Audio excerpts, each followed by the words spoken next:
नमस्कार, स्वागत है आपका पब्लिक इंडिया पर। मैं हूं नीलू व्यास। इस समय एक चिट्ठी जिसका बहुत ज्यादा जिक्र हो रहा है और वो चिट्ठी लखनऊ और दिल्ली के बीच की एक चिट्ठी है जिसको चंपत राय ने लिखा है, जो जनरल सेक्रेटरी है राम मंदिर ट्रस्ट के। और उसके डिटेल्स सामने आए हैं। और मैं संजीव सिंह से शुरू करूंगी कि संजीव, आपको क्या लगता है कि इस चिट्ठी को वायरल करने का मतलब क्या है? क्या आप लोगों को भी ऐसी कुछ खबरें सुनाई पड़ रही हैं कि योगी और साथ में अब आरएसएस, चंपत राय, ये लोग सब एक हो गए हैं मोदी जी को बेनकाब करने के लिए? देखिए, ये चीज तो जब राम मंदिर चढ़ावा चोरी प्रकरण जब सामने आया, तो उस समय से शुरुआत में देखिए तो अ, जहां पे चंपत राय बंसल की एक अपनी अलग आवाज थी, पत्रकारों को उन्होंने लगातार फटकारा, कोई जवाब नहीं दिया। पहले तो मना किया कि ऐसा कुछ हुआ ही नहीं। और आते आते हमने देखा कि राम मंदिर निर्माण समिति के अध्यक्ष नृपेंद्र मिश्र ने एक जब बड़ा बयान दिया कि ये चोरी नहीं, ये तो डकैती है। और ये इशारा सीधे सीधे योगी आदित्यनाथ की सरकार पे था, क्योंकि जो राम मंदिर निर्माण समिति के जो सदस्य हैं, उन सदस्यों में उत्तर प्रदेश सरकार के गृह सचिव, सहायक गृह सचिव के रूप में संजय प्रसाद भी हैं। और वहां पे अयोध्या के जिलाधिकारी भी उस समिति के मेंबर हैं।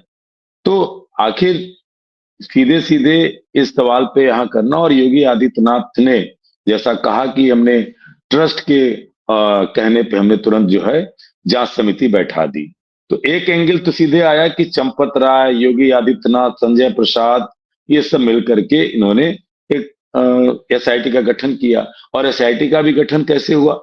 एसआईटी का गठन विजय विश्वास पंत, वो वही हैं जो मेरठ में इलेक्ट्रिसिटी बोर्ड में उनके ऊपर 420 के और तमाम गबन के आरोप लगे हुए थे। प्रयागराज में जब कुंभ लगा था, तो उस समय आपने देखा कि इन्होंने भोर में जो भगदड़ मची, उसमें इनकी प्रमुख भूमिका रही। तो ऐसे अधिकारी को सीधे एसआईटी का इंचार्ज बनाया योगी आदित्यनाथ ने। तो पूरा एक मिला जुला ये था कि हमें अपने पक्ष में इस एसआईटी की रिपोर्ट को लाना है। और पहले दिन से कांग्रेस पार्टी और पूरा विपक्ष विरोध करता रहा। तो और उसमें जो लोग थे इसके साथ, अनिल मिश्रा थे, चाहे वो गोपाल राव, ये सारे जो ये त्रिगुट जो इनका था, वो इनके ऊपर कोई प्रभाव नहीं पड़ा था। 8 लोग वही लोग थे, प्यादे थे, जो इनके अधीन काम करते थे। तो वो पकड़े गए।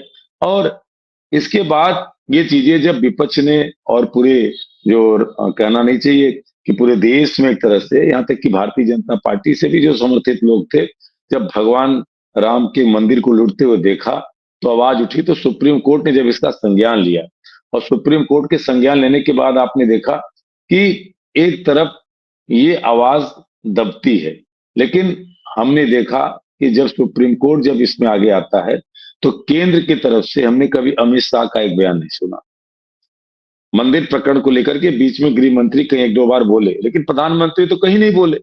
प्रधानमंत्री तो 25 दिन तक और गृह मंत्री संसद से गायब रहे, क्योंकि कांग्रेस पार्टी तो लगातार 3 सवाल कर रही थी कि राम मंदिर की लूट को लेकर के जो प्रधानमंत्री जी भूमि पूजन से शिलान्यास से लेकर उद्घाटन तक रहे, जहां शंकराचार्य ने मना किया, तो चौथे शंकराचार्य के रूप में प्रधानमंत्री मोदी जी थे, और पांचवें के रूप में मोहन भागवत जी पहुंच गए थे लोकसभा इलेक्शन के पहले राम मंदिर का निर्माण उद्घाटन करने के लिए।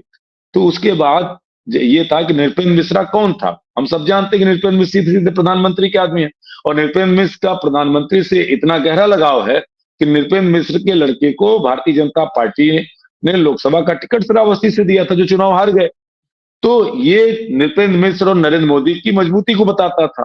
और इसीलिए जब पहली बार नृपेंद्र मिश्र ने हमला सीधे किया था, जब एसआईटी गठित हुई, तो उनके मन माफी चीजें नहीं थी। अब वो कैसे कहते कि एसआईटी में हमें विश्वास नहीं है? तो कहा था कि साहब चोरी नहीं, डकैती है। अब जब मामला वहां जाता है, तो आप देखिए योगी आदित्यनाथ अपना वही बयान दे रहे हैं। ये रिपोर्ट आ गई इसी पे। योगी आदित्यनाथ कहीं वहां पे नहीं बोलते, अमित शाह की चुप्पी अलग है।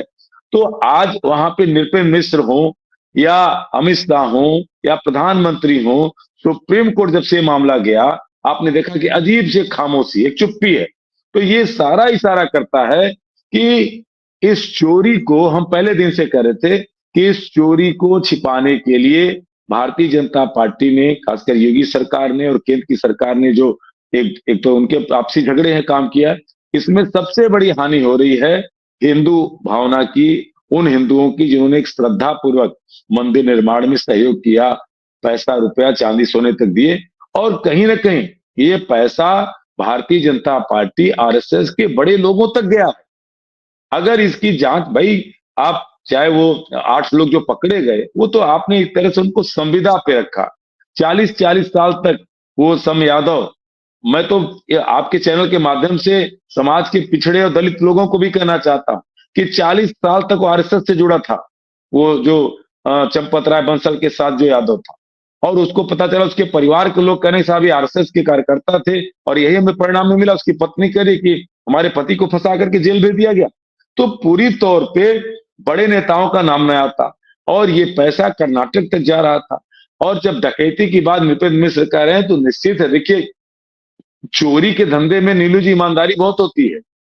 तो ये जितने चोरों का जो ये जो गठबंधन था, इसमें कहीं बेईमानी हुई है। तो नृपेंद्र मिश्रा का बयान उधर इशारा कर रहा है कि नहीं साहब, डकैती उसका हिस्सा नहीं गया हमारे भी लोगों के पास। तो एक इशारा इस बात को भी करता है। दूसरी तरफ भारतीय जनता पार्टी, मैं फिर कहना चाहता हूं, योगी आदित्यनाथ उनके लोग जो 50,000 रुपए देने की बात कर रहे हैं कि उत्तर प्रदेश में महिलाओं को दी जाएगी, ये पूरी तौर पे, मैं तो इस बात को भी कह रहा हूं कि ये राम मंदिर, भगवान राम के नाम पे जो मंदिर से लूटा गया चढ़ावा है, चंदा है, यही उत्तर प्रदेश की गरीब जो मजबूर महिलाएं हैं, उनको ये 50,000 रुपए के रुपए में देने जा रहे हैं। मैं आपके चैनल से निवेदन करना चाहता हूं उन समस्त माताओं बहनों को कि भगवान राम का चुराया हुआ, लूटा हुआ पैसा उत्तर प्रदेश में महिलाओं को देने का काम योगी सरकार करने जा रही है। बहुत बड़ा पाप होगा। और उन बहनों को भी, माताओं को कहना चाहता हूं कि इस पैसे का विरोध करिएगा, क्योंकि आप सीधे सीधे भगवान राम के चढ़ावा, चोरी के चंदे को अपने घर में लाने का प्रयास करेंगी। मैं संजीव के पास आती हूँ। संजीव, अब क्या कहेंगे इस समय मोदी जी, जो ये चंपत राय की चिट्ठी, आपको लग रहा है कि मोदी जी इस पर कुछ रिएक्शन देंगे? अभी तक तो उन्होंने कुछ बोला नहीं है, पर आपको क्या लग रहा है कि अब रिएक्शन क्या आ सकता है? क्योंकि अब तो डायरेक्ट पीएमओ के दरवाजे पर ये सारी चीजें चंपत राय लेकर आकर खड़े हो गए। नेहरू जी, पहली बात कि आज जो चंपत राय बंसल के पत्र पे आपने इस डिबेट को रखा, हमारे को पैनलिस्टों ने भी जो बातें कही, तो लबोलबाब ये है कि पहली बात की नियतार तो ही नहीं बनता है कि इनकी चिट्ठी पे कोई चर्चा की जाए, परिचर्चा की जाए, क्योंकि ये तो शाम को क्या बोलेंगे, सुबह क्या बोलेंगे। और ये ऐसा भी नहीं है कि जिन लोगों ने भगवान गणेश जी को दूध पिला दिया, उसके बाद जो माँ गंगा का सीना चीर करके नहर बनाने लगे, और अपने ही नेता अटल बिहारी वाजपेयी को आपने देखा कि छत्तीसगढ़ के बोकारो में कहा कि साहब ये तांबे की मूर्ति है, और पानी बरसा तो पता चला कि तांबे का रंग निकल गया, वो सीमेंट की मूर्ति निकल गई। तो अपने नेता को जिन्होंने ठगा। तो आज किसी समझदार आदमी ने बहुत अच्छी बात कही थी कि लाला रामदेव के समान पे, मोदी के जुबान पे, अंधभक्तों के ज्ञान पे हम जैसे प्रबुद्ध लोगों को झगड़ा नहीं करना चाहिए। तो ये वो लोग हैं। और अब अभी आपने देखा कि 2024 का चुनाव था, तो राजा दशरथ बने चल रहे थे भगवान राम को छोटा कर दिखा करके। अब चूंकि 27 में जाना, और मोदी जी और योगी जी की राजनीति से उत्तर प्रदेश से आगे की भी तय होनी है। अब ये दूसरा मॉडल तैयार हो गया है। अब ये मर्यादा पुरुषोत्तम भगवान राम के अवतार में आ गए हैं।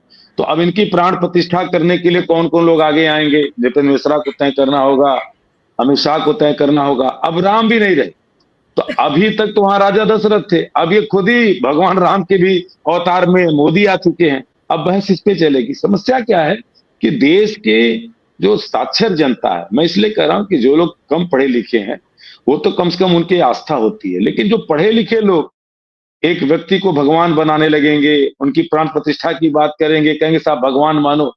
आज स्थिति ये है कि 9 सालों में जो चीनी हम दूसरे देश को निर्यात करते थे, आज हमारे पास चीनी का संकट है।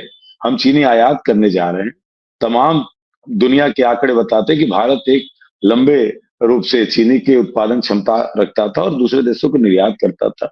बांग्लादेश जैसे देश से हम प्रति व्यक्ति आय में नीचे चले गए, तो यहाँ की चर्चा नहीं है। और उत्तर प्रदेश की स्थिति देख ली जाए, क्योंकि उत्तर प्रदेश में जो इनके बीच में जो सिरपुटौल की स्थिति है, ये तमाम भारतीय जनता पार्टी जब भी संकट में आती है तो कभी कल्याण सिंह को बड़ा बनाती है, तो कभी अटल बिहारी वाजपेयी को छोटा बनाया। कल्याण सिंह गए तो कभी बताया कि साहब अटल से ज्यादा कट्टर जो है अडवाणी है, अडवाणी को लाया। हमें इनकी इस द्वंद में नहीं आना है, इसलिए कि 12 साल से तो बंटाधार हो गया देश का। इसलिए मैंने 2 उदाहरण दिया, वैसे उदाहरण आपके पास 2500 होंगे।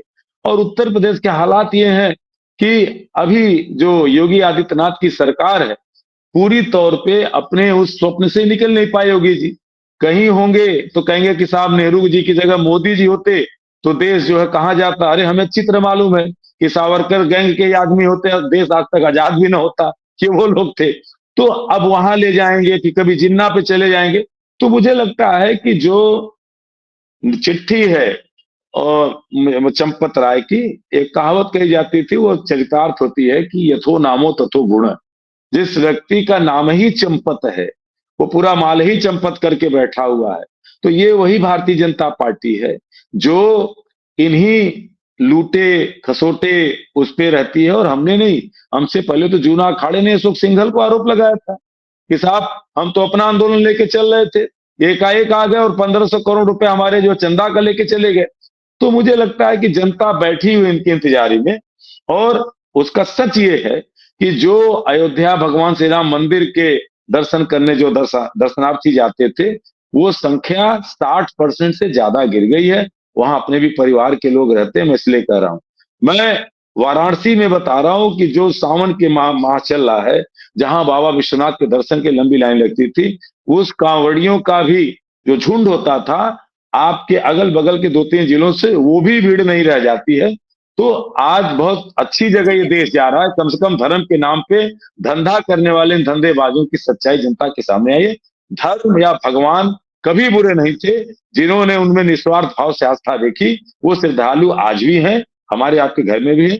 इन पाखंडियों का नाश होना चाहिए और 2027 में इनकी विदाई तय है, इन चंदा चोरों की।